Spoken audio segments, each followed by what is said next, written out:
ही आहे आपली dhaba style mushroom. ही भाजी तुम्ही 10 ते 15 मिनिटात आरामात बनवू शकता, जास्त वेळ न घेणारी आहे। चपातीने भाकरी बरोबर एन्जॉय करू शकता। रोज रोज कुठली भाजी बनवू कंटाळा आला असेल तर ही भाजी एकदा नक्की करून बघा, खूप छान लागते टेस्टला आणि झटपट होणारी पण भाजी आहे।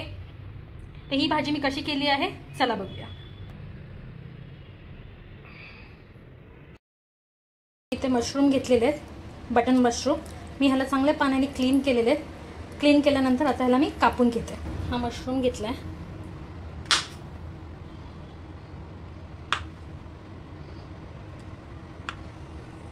ह्याचे जास्त पण बारीक छोटे छोटे तुकडे नाही करायचे।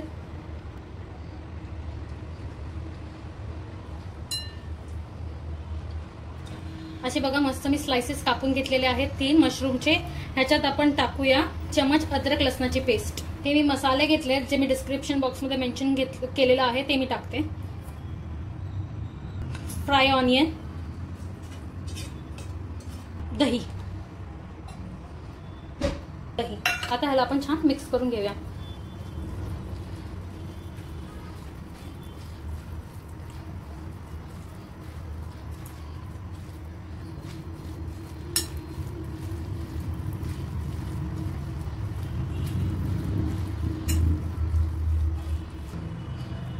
सगळं मिक्स छान झालेलं आहे। ह्याच्यात मी कोथिंबीर टाकून घेते, मिक्स करूया।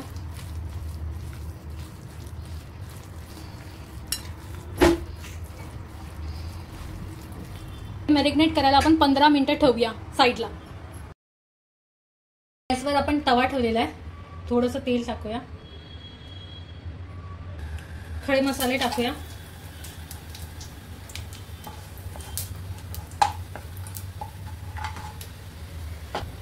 ऍड द मॅरिनेटेड मिक्सचर,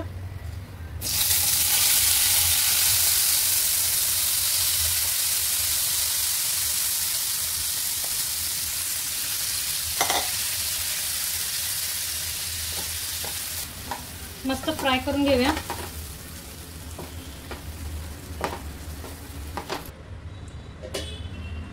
झाकण ठेवूया 5 मिनिटांसाठी।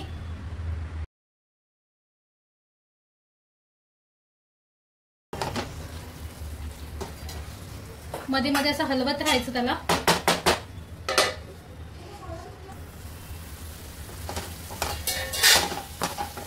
मशरूमला पाणी सुटतं, पूर्ण पाणी आटलं म्हणजे आपलं मशरूम मस्तपैकी रेडी झालेलं आहे। ठीक आहे, पाणी पूर्ण आटायला पाहिजे कारण आपल्या मशरूमला पाणी खूप सुटतं। कोरिएंडर घेतला आहे मी, मिक्स करते। मी गॅस बंद करते आणि काढून घेते। आपला ढाब्यासारखा मशरूम रेडी आहे। बघा किती छान दिसतोय आणि खायला पण छान लागते। चपाती बरोबर खाऊ शकता किंवा भाकरी बरोबर खाऊ शकता। खाऊन मला कमेंटमध्ये नक्की सांगा तुम्हाला कशी वाटली।